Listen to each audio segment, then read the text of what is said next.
Assalamualaikum warahmatullahi wabarakatuh. Selamat datang kembali di channel YouTube Dunia Beda, tempat di mana takdir bisa berbalik dalam sekejap mata. Namaku Laras. Pagi itu, aku dipaksa mengenakan gaun pengantin yang seharusnya menjadi milik kakakku sendiri, tepat di hari pernikahannya. Dia kabur, meninggalkan sebuah aib yang begitu kelam, dan aku yang harus menanggung semuanya sendirian. Aku diseret menuju pelaminan, dipaksa menikah dengan pria asing, seorang lelaki miskin yang seharusnya menjadi suami kakakku. Dan aku tidak pernah tahu bahwa pria yang kuremehkan itu ternyata menyimpan rahasia yang akan menghancurkan atau justru membangun kembali seluruh hidupku. Namun sebelumnya bagi yang beragama Islam saya sarankan untuk menuliskan sholawat Nabi Muhammad, agar kelak sholawat ini menjadi saksi untuk mendapat syafaat di akhirat. Like dan subscribe ke channel ini sangat membantu menambah wawasan, dan membantu kami membuat cerita baru yang menghibur. Hingga pagi ini, aku masih percaya bahwa dunia adalah tempat yang penuh dengan harapan. Udara di rumah kami di Garut terasa begitu semarak. Aroma melati yang tajam, bercampur dengan wangi masakan rendang dari dapur, seolah menari-nari menyambut hari paling bahagia untuk keluarga kami. Hari ini, kakakku, Ratna, sang primadona keluarga, akan menikah. Aku memandangi pantulan diriku di cermin. Kebaya seragam berwarna biru pastel yang kukenakan terasa pas di badan, tapi hatiku jauh lebih berbunga-bunga memikirkan hal lain. 1 minggu lagi, surat pengumuman penerimaan mahasiswa baru akan tiba. Mimpiku untuk kuliah di kota besar, menjadi seorang guru, terasa begitu dekat hanya sejengkal lagi. Laras, jangan melamun saja. Cepat bantu mbakmu di kamar. Suara ibu memecah anganku. Aku tersenyum, lalu bergegas menuju kamar Ratna. Di dalam, Mbak Ratna duduk anggun di depan meja rias. Wajahnya yang cantik sudah dipoles dengan riasan pengantin Sunda yang begitu sempurna. Siger perak berkilauan di atas kepalanya yang tertutup hijab. Tapi aneh, matanya tidak menunjukkan binar kebahagiaan.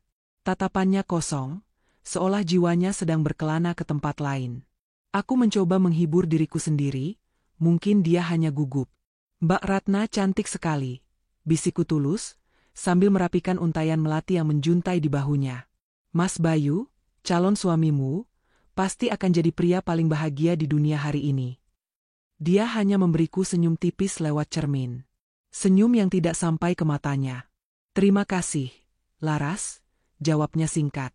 Suaranya terdengar bergetar. Aku ingin bertanya lebih jauh, tapi keburu dilarang oleh juru rias yang sedang sibuk menyempurnakan sentuhan terakhirnya. 1 jam berlalu begitu cepat. Dari luar, aku bisa mendengar suara gamelan degung yang mulai ditabuh pelan, pertanda rombongan pengantin pria akan segera tiba. Jantungku ikut berdebar, membayangkan kebahagiaan yang akan memenuhi rumah kami. Ibu kemudian menghampiriku dengan wajah sedikit panik. Laras, tolong panggil mbakmu. Bilang padanya, rombongan Mas Bayu sudah di ujung jalan. Suruh bersiap-siap. Aku mengangguk patuh dan berjalan kembali ke kamar pengantin. Mbak Ratna, panggilku sambil mengetuk pintu kayu itu pelan. Tidak ada jawaban. Aku mengetuk lebih keras. Mbak, sudah mau mulai. Semua orang menunggumu. Tetap hening. Perasaanku mulai tidak enak. Dengan tangan gemetar, aku mendorong pintu yang ternyata tidak terkunci. Dan saat itulah, duniaku mulai retak. Kamar itu kosong. Jendela besar yang menghadap ke kebun belakang terbuka lebar. Gordennya melambai-lambai ditiup angin pagi yang terasa menusuk tulang. Mbak Ratna tidak ada di sana. Siger peraknya tergeletak di atas kasur, seperti sebuah mahkota yang sengaja ditinggalkan pemiliknya. Mataku liar mencari-cari, hingga akhirnya tertuju pada secari kertas putih di atas meja rias. Surat. Dengan jantung yang berdegup kencang, aku mengambil dan membacanya. Setiap kata di dalamnya terasa seperti belati yang mengiris hatiku. Untuk ayah, ibu, dan Laras. Maafkan aku. Aku tidak bisa melakukan ini. Aku tidak bisa menikah dengan Bayu. Kalian tahu, aku tidak pernah menginginkan pernikahan ini. Aku tidak sanggup membayangkan hidupku dihabiskan bersama seorang tukang ngarit, tinggal di desa terpencil, dan menghabiskan sisa hidupku dalam kemiskinan. Aku tidak sudi masa depanku suram, hanya demi menjaga nama baik keluarga. Aku sudah pergi bersama Restu, pria yang benar-benar kucintai. Kami akan memulai hidup baru di kota. Jangan cari aku. Lupakan saja kalau kalian pernah punya anak bernama Ratna. Aku jatuh terduduk di lantai. Kakiku lemas, tak sanggup lagi menopang tubuhku. Surat itu terlepas dari genggamanku. Jadi ini alasan tatapan kosong itu, ini alasan kegelisahannya. Kakakku kabur. Tepat di hari pernikahannya. Aku tidak tahu berapa lama aku terpaku di sana, sampai suara ibu yang memanggil namaku dari luar pintu menyadarkanku. Dengan sisa tenaga yang kumiliki, aku membuka pintu dan menyerahkan surat itu pada ibu. Wajah ibu yang semula cerah berubah pucat pasi. Ia membaca surat itu dengan cepat, tangannya gemetar hebat, dan detik berikutnya tubuhnya luruh ke lantai, pingsan. Ayah datang tergopoh-gopoh, dan kepanikan pun meledak di rumah kami. Di tengah kekacauan itu, suara sirine dari mobil patroli polisi yang mengawal rombongan pengantin pria terdengar semakin dekat. Semakin jelas. Suara itu terdengar seperti lonceng kematian bagi kehormatan keluarga kami. Tamu undangan sudah ramai di halaman, semua orang menunggu sang pengantin wanita. Lalu, di tengah isak tangis dan keputusasaan, ibu siuman. Dia bangkit perlahan, dibantu oleh beberapa bibi. Matanya yang sembab menatap lurus ke arahku. Tapi tatapan itu, bukan lagi tatapan seorang ibu yang penuh kasih. Tatapan itu dingin, tajam, dan penuh perhitungan. Laras. Desisnya, suaranya serak dan menakutkan. Kamu yang akan menggantikan Ratna. Aku membeku. Darahku seolah berhenti mengalir. Apa maksud ibu? Tanyaku dengan suara bergetar. Aku tidak bisa, Bu. Aku bahkan tidak pernah melihat wajah calon suami Mbak Ratna. Diam, bentak ibu, amarah dan rasa malu membuatnya seperti orang lain. Apa kamu mau keluarga kita menjadi bahan tertawaan seluruh Garut? Apa kamu mau ayahmu mati menanggung malu? Ini bukan lagi permintaan, Laras, tapi perintah. Tapi kuliahku, Bu, mimpiku.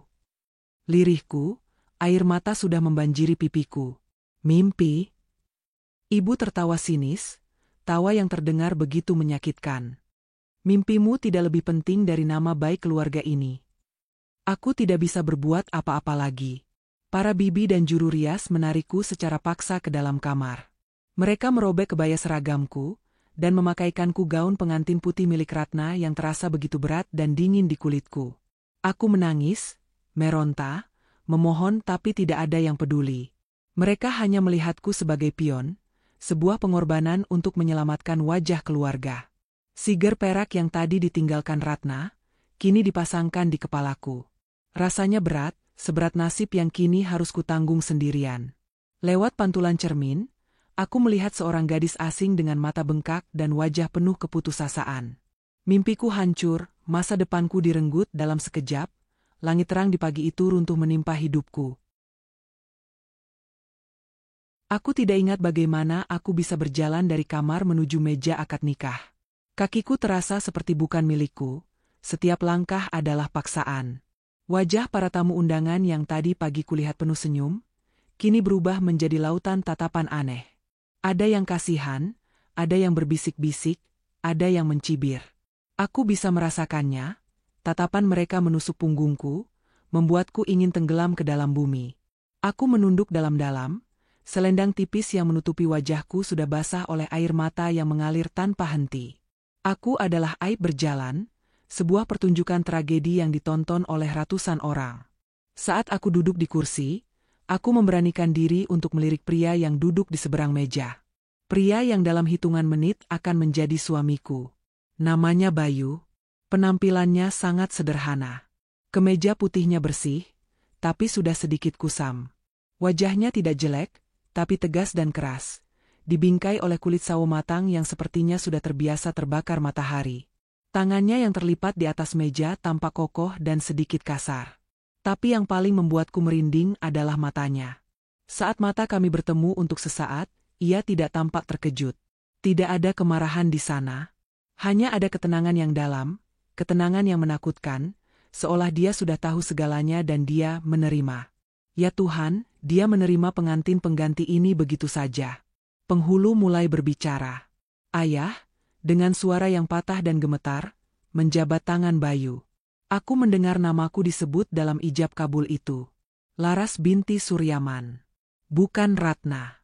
Dan pria itu, Bayu, dengan satu tarikan napas yang mantap dan suara yang berat, menjawab, saya terima nikah dan kawinnya Laras binti Suryaman dengan mas kawin tersebut, dibayar tunai. Sah. Kata itu terdengar seperti palu hakim yang menjatuhkan hukuman seumur hidup padaku. Aku resmi menjadi istri dari seorang pria asing. Seorang tukang ngarit, seperti kata kakakku. Aku mencium tangannya sesuai perintah. Kulitnya terasa kasar di bibirku, dan sebuah getaran dingin menjalari seluruh tubuhku. Ini nyata. Ini bukan mimpi buruk. Ini adalah kehidupanku yang baru. Resepsi setelah akad adalah neraka yang lain. Aku dan suamiku duduk bersanding di pelaminan, tapi terasa ada jarak ribuan kilometer di antara kami. Dia tidak mengatakan sepatah kata pun. Aku pun membisu, hanya menjawab sapaan para tamu dengan senyum palsu yang kaku. Ibu dan ayah berusaha terlihat normal, tapi mata mereka yang sembab tidak bisa berbohong. Mereka telah menjual masa depanku demi nama baik mereka. Sore harinya, saat acara selesai, pria itu akhirnya mendekatiku. Kita berangkat sekarang, katanya singkat. Itu adalah kalimat penuh pertama yang ia ucapkan padaku. Aku hanya bisa mengangguk pasrah. Tidak ada mobil pengantin yang dihias bunga. Di depan rumah, sebuah mobil pick-up tua berwarna biru sudah menunggu. Aku melihat ibu membekaliku sebuah tas besar berisi pakaianku, sambil berbisik dengan air mata, jadilah istri yang baik, Laras. Maafkan ibu. Maaf? Apakah kata maaf bisa mengembalikan mimpiku yang sudah hancur lebur? Perjalanan itu adalah perjalanan menuju kegelapan. Kami meninggalkan jalanan ramai kota Garut, lalu masuk ke jalan berkelok-kelok yang membelah perbukitan. Semakin jauh kami pergi, semakin sepi jalannya. Aspal mulus berganti menjadi jalan berbatu yang membuat mobil berguncang hebat. Di kiri dan kanan, hanya ada hutan pinus yang lebat dan jurang yang menganga. Matahari mulai terbenam, menyisakan warna jingga mengerikan di langit. Aku memeluk tasku erat-erat, rasa takut mulai merayapiku. Kemana pria ini akan membawaku? Dia tetap diam, fokus menyetir di jalan yang sulit. Wajahnya yang keras disinari oleh lampu dashboard, membuatnya tampak semakin misterius. Aku ingin bertanya, tapi lidahku keluh. Aku takut. Aku takut pada keheningan ini. Aku takut pada pria di sampingku. Aku takut pada masa depan yang terbentang di hadapanku, segelap malam yang mulai turun. Setelah hampir 3 jam perjalanan yang menyiksa, mobil akhirnya berhenti. Bukan di depan sebuah rumah, tapi di ujung jalan setapak yang gelap. Kita sudah sampai, katanya lagi, dengan nada datar yang sama. Dia turun lebih dulu, mengambil sebuah lampu sentir dari belakang mobil. Ikuti aku. Dengan kaki gemetar, aku mengikutinya menyusuri jalan setapak yang licin. Udara terasa dingin dan lembab, menusuk hingga ke tulang. Wangi tanah basah dan kotoran ternak menyambutku. Di kejauhan, aku bisa melihat beberapa titik cahaya lampu, mungkin rumah penduduk lain, tapi letaknya sangat berjauhan. Lalu, dia berhenti di depan sebuah bangunan gelap. Sebuah rumah panggung kayu yang kecil dan reot. Dindingnya terbuat dari bilik bambu yang sudah usang, atapnya dari seng yang beberapa sudah berkarat. Di sampingnya, ada sebuah kandang kecil yang mengeluarkan bau kambing yang menyengat. Jantungku serasa berhenti berdetak. Jadi, ini rumahnya? Ini, istanaku yang baru? Pria itu membuka pintu kayu yang berderit. Di dalam, lebih parah lagi. Hanya ada satu ruangan kecil. Sebuah meja kayu dengan 2 kursi, dan di pojok, sebuah dipan beralas tikar pandan dan kasur kapuk yang tipis dan kempes. Tidak ada sofa. Tidak ada televisi. Bahkan lantainya pun hanya terbuat dari bilah-bilah bambu. Aku berdiri terpaku di ambang pintu, syok. Air mataku yang tadi sempat mengering, kini mengalir lagi, lebih deras dari sebelumnya. Inilah akhir dari segalanya. Ratna benar. Ini adalah kemiskinan. Ini adalah penderitaan. Pria itu meletakkan lampu sentir di atas meja, membuat bayangan kami menari-nari di dinding bilik yang gelap. Dia kemudian berbalik, menatapku yang masih membatu di pintu. Untuk pertama kalinya, aku melihat sorot mata yang berbeda. Bukan lagi sorot yang tenang, tapi sorot yang sulit kuartikan. Masuklah, katanya pelan. Ini, rumah kita sekarang. Kata, rumah, yang diucapkannya terasa seperti sebuah vonis. Aku melangkah masuk dengan kaki gemetar, seolah melewati sebuah gerbang penjara. Malam pertama pernikahanku kuhabiskan dalam ketakutan yang mencekam. Pria itu, suamiku, tidak menyentuhku. Dia bahkan tidak berbicara lagi. Dia hanya menggelar sebuah tikar pandan tipis di lantai bambu, mengambil bantal kusam, dan berbaring di sana, membelakangiku. Sementara aku, sang pengantin, meringkuk sendirian di atas dipan kayu yang dingin, memeluk tas pakaianku seolah itu adalah satu-satunya sahabat yang tersisa. Aku tidak bisa tidur. Aku hanya bisa menangis dalam diam, mendengarkan suara jangkrik di luar dan deru napasnya yang teratur. Setiap suara kecil membuatku terlonjak. Aku merasa begitu kecil, begitu rapuh, begitu sendirian di tengah dunia yang asing ini. Ya Allah, dosa apa yang telah kulakukan hingga aku harus menerima takdir sekejam ini? Aku pasti tertidur karena kelelahan, dan saat aku terbangun, matahari sudah mengintip dari celah-celah dinding bilik. Tempat suamiku tidur semalam sudah kosong. Dia sudah pergi. Untuk sesaat, aku berharap semua ini hanyalah mimpi buruk. Tapi kemudian aku melihatnya, di atas meja kayu yang reot itu, ada sisir pisang, sebungkus beras kecil, dan beberapa lembar uang ribuan yang sudah lecek. Di sampingnya, secari kertas bertuliskan, untuk belanja di warung Bei Ijah. Di ujung jalan. Aku tertegun melihat tulisannya. Rapi, teratur, dan sangat berpendidikan. Sangat tidak cocok dengan citra seorang tukang ngarit yang ada di kepalaku. Tapi aku segera menepis pikiran itu. Apa gunanya tulisan bagus jika hidupnya seperti ini? Perutku terasa perih karena belum makan sejak kemarin siang. Aku harus memasak. Aku berjalan ke bagian belakang rumah yang disebut pawon atau dapur. Ya Tuhan, ini lebih buruk dari yang kubayangkan. Hanya ada tungku dari tumpukan batu bata, dengan beberapa kayu bakar tergeletak di sampingnya. Tidak ada kompor gas, tidak ada keran air. Aku harus menimba air dari sumur tua di belakang rumah. Setengah jam kuhabiskan hanya untuk menyalakan api. Asapnya membuat mataku perih dan wajahku hitam oleh jelaga. Memasak nasi liwet di atas tungku ternyata 1000 kali lebih sulit daripada memasaknya di rich cooker.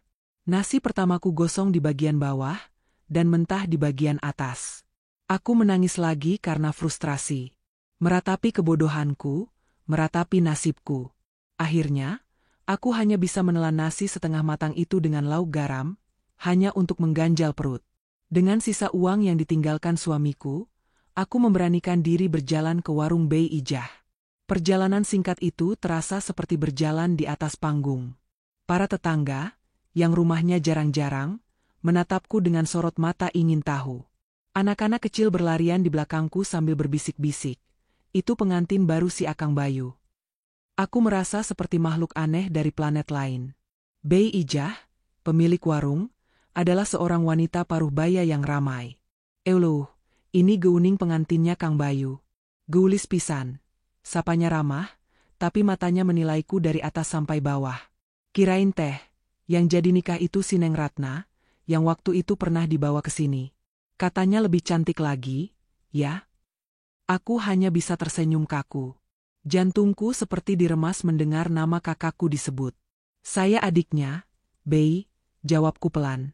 Oh, adiknya, katanya sambil mengangguk-angguk, seolah sudah mengerti sebuah rahasia besar. Neng Laras betah tinggal di sini? Beda pisan atuh sama di kota. Di sini MAH, air harus nimba, masak pakai kayu. Kuat gitu, Neng?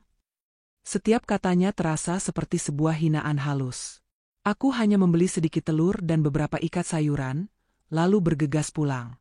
Aku tidak sanggup menahan tatapan dan pertanyaan mereka lebih lama lagi. Hari-hari berikutnya berjalan seperti dalam gerakan lambat yang menyiksa. Pagi-pagi sekali, suamiku sudah pergi, hanya meninggalkan sedikit uang belanja untukku. Siang hari, aku akan mencuci baju di sungai kecil di belakang desa. Airnya jernih dan dingin, tapi aku harus berjongkok di atas batu licin, menyikat pakaian di antara para wanita desa yang menatapku sambil berbisik-bisik. Tanganku yang dulu halus karena terbiasa memegang buku, kini mulai kasar dan kapalan. Sore hari, aku akan memasak makan malam, Selalu dengan perasaan cemas, takut hasilnya tidak enak. Dan malamnya adalah bagian terburuk. Suamiku akan pulang setelah maghrib, tubuhnya basah oleh keringat, membawa karung berisi rumput yang ia letakkan di kandang kambing. Dia akan mandi di pancuran belakang, lalu kami akan makan malam. Selalu dalam keheningan total. Dia akan makan dengan cepat, tanpa komentar, lalu pergi duduk di teras depan, menatap kegelapan. Seolah keberadaanku di rumah itu tidak ada artinya. Dia tidak pernah bertanya bagaimana hariku. Dia tidak pernah bertanya apa aku baik-baik saja. Dia memberiku atap untuk berteduh dan makanan untuk kumakan, tapi dia memberiku penjara keheningan yang 1000 kali lebih menyakitkan daripada kemiskinan itu sendiri. Aku hidup bersama seorang pria, tapi aku merasa lebih kesepian daripada saat aku sendirian. Siapakah dia sebenarnya? Monster bisu yang dikirim untuk menghukumku? Atau hanya seorang pria malang yang juga terjebak dalam pernikahan aneh ini? Aku tidak tahu, dan ketidaktahuan ini perlahan-lahan membunuhku. Aku sudah pasrah. Aku sudah menerima bahwa sisa hidupku akan kuhabiskan sebagai istri bisu dari seorang tukang ngarit yang juga bisu. Setiap hari adalah pengulangan dari hari sebelumnya. Bangun, memasak, mencuci, menunggunya pulang, makan dalam diam, lalu tidur dalam ketakutan. Jiwaku terasa kosong.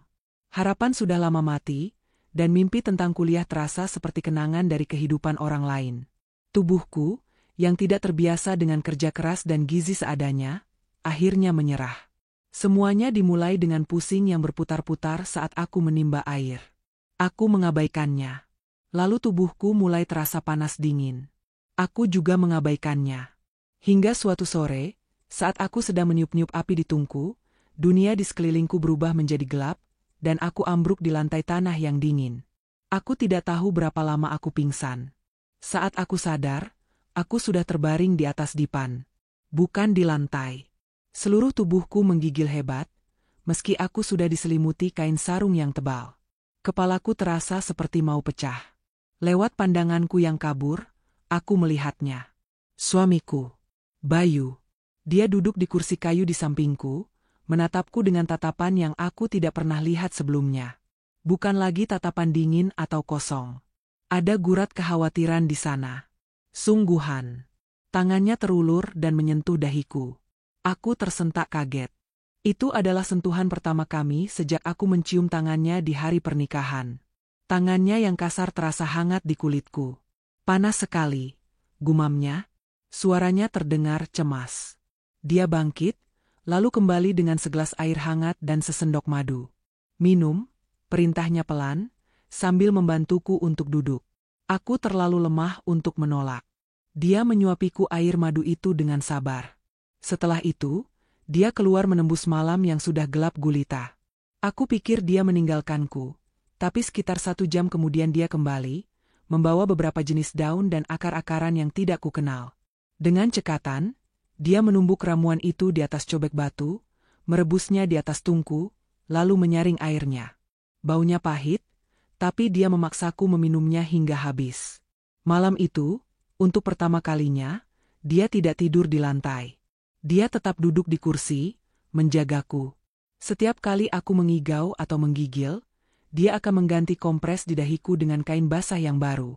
Aku mengamatinya dari balik selimut, di antara kesadaranku yang timbul tenggelam. Aku melihatnya menyeka keringat di pelipisnya. Aku melihatnya menghela napas panjang. Dan dalam keadaan demam itu, sebuah pertanyaan bodoh terlintas di benakku, kenapa dia merawatku?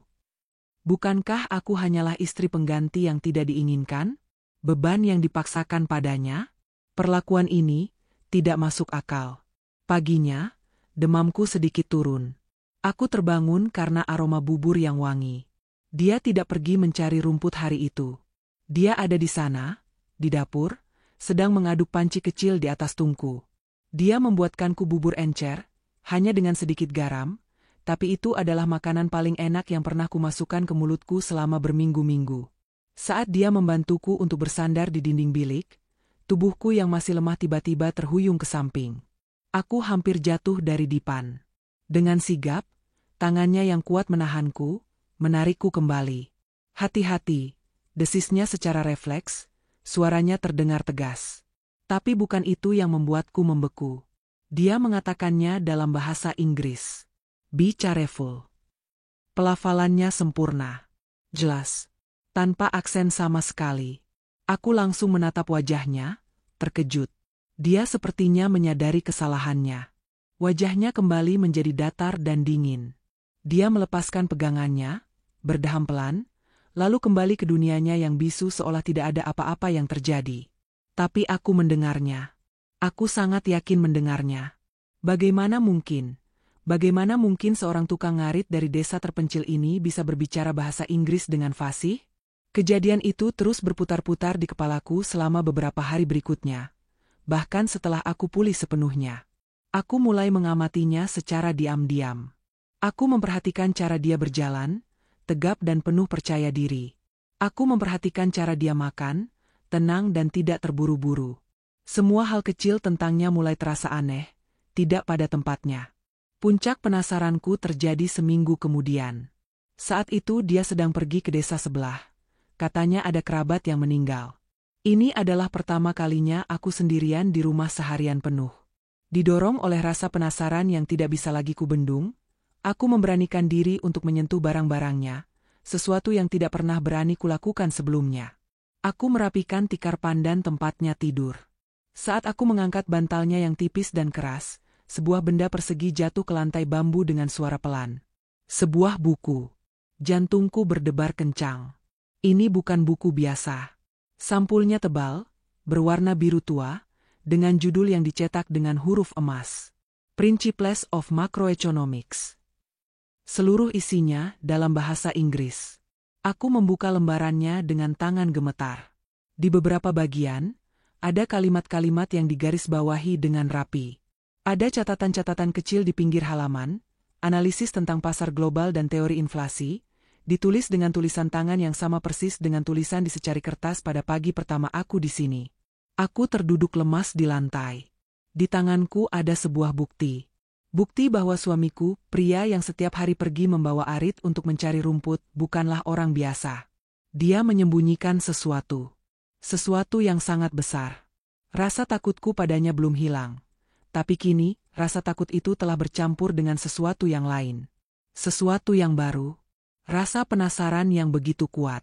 Lorong gelap penderitaanku yang selama ini kulewati, tiba-tiba kini memiliki setitik cahaya kecil di ujungnya. Sebuah misteri. Dan untuk pertama kalinya sejak aku menikah, aku memiliki tujuan. Aku harus tahu, siapa sebenarnya pria yang kunikahi ini. Penemuan buku itu mengubah segalanya. Bukan mengubah nasibku, setidaknya belum. Tapi mengubah cara pandangku. Jika sebelumnya aku melihat rumah ini sebagai penjara dan suamiku sebagai sipirnya, kini aku melihatnya sebagai sebuah teka-teki raksasa yang harus kupecahkan. Aku tidak lagi menjalani hari-hariku dengan kepasrahan yang hampa. Aku menjalaninya dengan mata yang terbuka lebar. Aku menjadi seorang pengamat, seorang detektif di dalam drama kehidupanku sendiri. Aku mulai memperhatikan hal-hal yang lebih detail. Caranya berjalan tidak pernah membungkuk seperti para petani lain yang kutemui, punggungnya selalu lurus dan tegap. Caranya berbicara, meskipun jarang, selalu menggunakan bahasa Indonesia yang baku dan terstruktur, tidak pernah sekalipun menggunakan dialek atau bahasa kasar seperti yang sering kudengar di warung Bei Ijah. Suatu kali, aku mencoba memancingnya. Aku bercerita tentang berita yang kudengar di radio butut milik Bei Ijah, tentang kebijakan pemerintah menaikkan harga pupuk. Kasihan para petani di sini ya, Kang. Pasti semakin sulit, kataku sambil menyajikan singkong rebus untuknya. Aku mengira dia hanya akan diam atau mengangguk. Tapi di luar dugaan, dia menjawab. Itu kebijakan jangka pendek yang keliru, katanya pelan, matanya menatap kosong ke arah dinding. Seharusnya pemerintah tidak hanya memberi subsidi, tapi membangun infrastruktur irigasi dan membuka akses pasar langsung, memotong rantai tengkulak. Subsidi hanya akan menciptakan ketergantungan.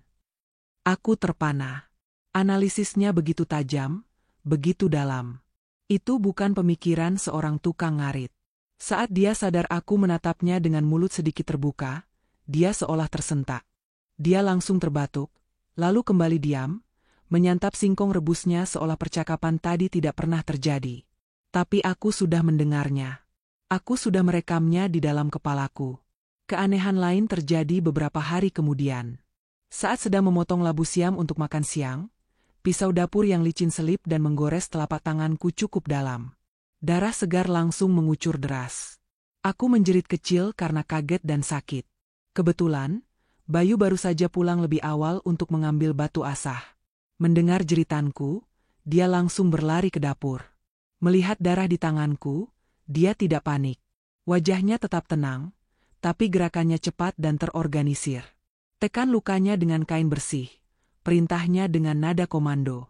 Aku menurutinya dengan tangan gemetar. Dia kemudian bergegas mengambil beberapa lembar daun sirih dari halaman belakang, membersihkannya, lalu menumbuknya hingga halus. Dia membersihkan lukaku dengan air hangat, lalu membubuhkan tumbukan daun sirih itu di atasnya sebelum membalutnya dengan sobekan kain bersih. Caranya membersihkan dan membalut lukaku begitu profesional. Rapi. Cekatan. Seperti seorang perawat atau dokter. Jantungku berdebar lagi. Siapa sebenarnya pria ini? Dan kemudian, tibalah hari di mana sandiwaranya benar-benar terkoyak. Siang itu, cuaca cerah. Aku sedang menyapu halaman depan yang berdebu, sementara Bayu sedang membetulkan beberapa bilah bambu di dinding rumah yang sudah lapuk. Suasana desa begitu tenang, hanya terdengar suara angin dan kicau burung. Tiba-tiba, ketenangan itu dipecahkan oleh suara deru mesin mobil yang tidak biasa. Bukan suara mobil pick-up atau motor butut milik warga. Ini adalah suara mesin mobil yang halus dan bertenaga. Dari ujung jalan, muncul sebuah mobil sedan hitam mengkilap. Sangat mewah. Kacanya gelap, dan bodinya bersih. Sangat kontras dengan jalanan desa kami yang penuh tanah dan kerikil. Mobil itu berjalan pelan, seolah sedang mencari sesuatu. Semua tetangga yang melihatnya langsung berhenti beraktivitas. Mereka menatap dengan heran. Mobil seperti itu tidak pernah masuk ke desa terpencil ini. Aku pun ikut terpaku, sapu lidi masih di tanganku. Mobil itu terus melaju, dan berhenti. Tepat di depan rumah kami. Waktu seolah berhenti berputar. Aku melirik ke arah Bayu. Wajahnya yang biasanya tenang, kini menegang. Rahangnya mengeras, dan matanya menatap mobil itu dengan sorot tajam penuh amarah. Perlahan, kaca jendela di kursi pengemudi turun. Di dalamnya, duduk seorang pria parubaya mengenakan kemeja batik mahal dan kacamata hitam. Saat pria itu melihat Bayu yang berdiri di teras rumah, matanya terbelalak kaget. Dia buru-buru melepas kacamatanya, wajahnya pucat pasi. Pria itu membuka mulutnya. Suaranya terdengar gemetar dan penuh rasa hormat yang aneh. "Tuan muda, pergi." Satu kata itu keluar dari mulut Bayu. Bukan seperti bisikan atau gumaman. Itu adalah sebuah bentakan. Dingin, tajam, dan penuh otoritas. Sebuah perintah mutlak yang tidak bisa dibantah. Pria di dalam mobil itu langsung terdiam. Wajahnya dipenuhi rasa takut. Tanpa berkata apa-apa lagi, dia buru-buru menaikkan kembali kaca jendelanya, memutar mobilnya dengan susah payah di jalan yang sempit, lalu melesat pergi meninggalkan kepulan debu. Semua terjadi begitu cepat. Mobil itu hilang, tapi ketegangannya masih tertinggal di udara. Bayu membanting palu di tangannya ke lantai. Wajahnya menunjukkan kemarahan yang belum pernah kulihat sebelumnya. Dia tidak melihatku, langsung masuk ke dalam rumah. Malam itu, suasana di meja makan terasa 1000 kali lebih mencekam. Aku tahu aku mengambil risiko besar, tapi aku tidak bisa diam lagi. Teka-teki ini sudah terlalu menyiksaku. Dengan suara bergetar, aku bertanya, siapa pria yang di dalam mobil tadi, Kang? Dia tidak menjawab. Hanya terus menyuap nasinya dengan gerakan kasar. Dia sepertinya kenal sama Akang. Aku melanjutkan, memberanikan diri. Dia memanggilmu, Tuan Muda. Prang. Sendok di tangannya terlepas, jatuh menghantam piring seng, menciptakan suara yang memekakan telinga. Dia menatapku. Bukan lagi dengan tatapan dingin, tapi dengan tatapan penuh amarah yang menyala-nyala. "Itu bukan urusanmu," desisnya, suaranya rendah dan berbahaya. "Tapi aku istrimu, Kang. Aku berhak." "Istri?" potongnya, suaranya meninggi. "Kamu pikir aku mau pernikahan ini? Kamu pikir aku memilih semua ini?" Dia bangkit dari kursinya dengan kasar, membuat kursi itu terdorong ke belakang. Dia menatapku tajam sesaat, tatapan yang penuh luka dan kemarahan, sebelum akhirnya berbalik dan melangkah keluar, menghilang ke dalam kegelapan malam. Aku ditinggalkan sendirian. Gemetar. Takut. Tapi di tengah ketakutanku, satu hal menjadi jelas. Dinding pertahanannya telah runtuh. Sandiwaranya telah terkoyak. Dan aku tahu, kebenaran itu sudah sangat dekat. Dia tidak kembali malam itu. Aku duduk sendirian di teras yang gelap, memeluk lututku, ditemani suara serangga malam yang terdengar, seperti ikut mengejek kesepianku. Setiap kali ada suara ranting patah atau daun jatuh, aku akan terlonjak, berharap itu adalah langkah kakinya. Tapi malam berlalu, digantikan fajar, dan dia tidak ada. Dia benar-benar pergi. Dia telah meninggalkanku. Kemarahannya tadi malam begitu besar, dan aku sadar, aku telah melewati batas. Aku telah mencoba mengoyak satu-satunya hal yang menjadi miliknya, yaitu rahasianya. Perasaan takut yang semula kurasakan kini bercampur dengan penyesalan yang pahit. Sendirian di gubuk ini, aku bahkan merasa lebih buruk daripada saat aku pertama kali tiba. Dulu aku kesepian karena keheningannya, sekarang aku kesepian karena ketiadaannya. Aku tidak memasak hari itu. Aku tidak punya selera. Aku hanya duduk melamun, memikirkan apa yang harus kulakukan. Haruskah aku mencoba kembali ke Garut? Kembali ke keluarga yang telah membuangku? Aku tidak punya uang sepeser pun. Aku benar-benar terdampar. Di tengah lamunanku, seorang anak laki-laki berlari tergopoh-gopoh ke halaman rumahku. Teh Laras. Teh Laras, teriaknya. Ada telepon dari kota di rumah Pak RT. Katanya penting. Jantungku langsung berdebar kencang. Dengan perasaan cemas, aku berlari mengikuti anak itu ke rumah Pak RT, satu-satunya orang di desa yang memiliki telepon rumah. Di sana, gagang telepon yang terhubung dengan kabel panjang disodorkan padaku. Saat kuletakkan di telinga, aku langsung mendengar suara isak tangis ibu. Laras, Endo. Suaranya parau dan putus asa. Ayahmu, Laras. Ayahmu. Ada apa dengan ayah, Bu? Tanyaku panik. Ayahmu kena serangan jantung tadi pagi di pasar, sekarang di rumah sakit. Kata dokter, pembuluh darahnya tersumbat parah, harus segera dioperasi bypass, kalau tidak. Ibu tidak sanggup melanjutkan, isak tangisnya semakin menjadi-jadi. Biayanya, Enduk, biayanya ratusan juta. Kita tidak punya uang sebanyak itu. Ibu sudah jual semua perhiasan, tapi masih jauh dari cukup. Bagaimana ini, Laras? Ayahmu. Duniaku runtuh. Untuk kedua kalinya. Aku terduduk lemas di kursi rotan milik Pak RT, gagang telepon masih menempel di telingaku. Ayahku, pria pendiam yang tidak pernah bisa membelaku, kini sedang berjuang antara hidup dan mati. Dan aku anaknya, tidak bisa berbuat apa-apa. Aku merasa menjadi manusia paling tidak berguna di muka bumi. Setelah menutup telepon dengan janji-janji kosong bahwa aku akan mencari cara, aku berjalan pulang seperti mayat hidup. Air mataku sudah kering, digantikan oleh rasa hampa yang begitu menyakitkan. Aku sampai di depan gubuk reot kami, dan aku melihatnya. Dia sudah kembali. Bayu. Dia sedang berdiri di teras, menatapku dengan ekspresi yang sulit kubaca. Dia tampak lelah, dan ada goresan kecil di pelipisnya.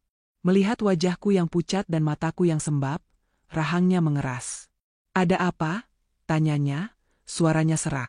Aku tidak tahu kekuatan dari mana yang mendorongku. Aku lupa akan rasa takutku, lupa akan pertengkaran kami tadi malam. Aku hanya melihatnya sebagai satu-satunya orang yang ada di duniaku saat ini. Aku berlari menghambur padanya, dan untuk pertama kalinya, aku menangis sejadi-jadinya di hadapannya. Ayahku, Kang, ayahku. Aku terisak, kata-kataku tidak jelas.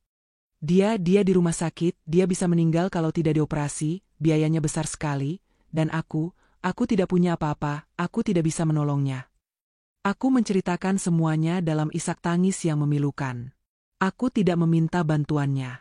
Bagaimana mungkin seorang tukang ngarit bisa menolong? Aku hanya meluapkan semua keputusasaan yang menghimpit dadaku. Dia mendengarkan semuanya dalam diam. Tidak memotong. Tidak berkomentar. Wajahnya tetap datar, tapi matanya menatapku dengan intens. Setelah aku selesai bicara dan hanya menyisakan isakan-isakan kecil, dia melakukan sesuatu yang tidak pernah kubayangkan. Dia masuk ke dalam rumah, berjalan ke arah tas ransel bututnya yang selalu tergantung di paku. Dia tidak mengambil arit atau golok. Dari sebuah kantong rahasia di dalam tas itu, dia mengeluarkan sebuah benda tipis berwarna hitam. Sebuah ponsel pintar modern yang sangat canggih. Aku menatapnya dengan bingung. Dia menyalakan ponsel itu, mengusap layarnya, lalu menempelkannya ke telinga. "Rahmat," sapanya. Suaranya berubah total. Tenang, dingin, dan penuh wibawa. Suara yang sama seperti saat dia membentak pria di mobil hitam itu. "Saya Bayu." Dia terdiam sejenak, mendengarkan orang di seberang telepon. "Kirim helikopter medis ke Garut." "Sekarang," lanjutnya, setiap katanya adalah perintah. "Pasien bernama Suryaman, saat ini ada di RSUD Dr. Slamet. Pindahkan beliau ke Rumah Sakit Medistra Jakarta malam ini juga. Hubungi Profesor Haryanto, spesialis bedah jantung terbaik di sana.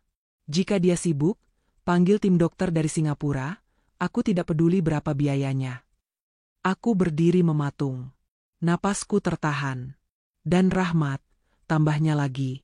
"Semua tagihan, semua biaya akomodasi dan perawatan, masukkan ke rekening pribadi saya. Jangan sampai ada satupun yang tertagih ke keluarga pasien.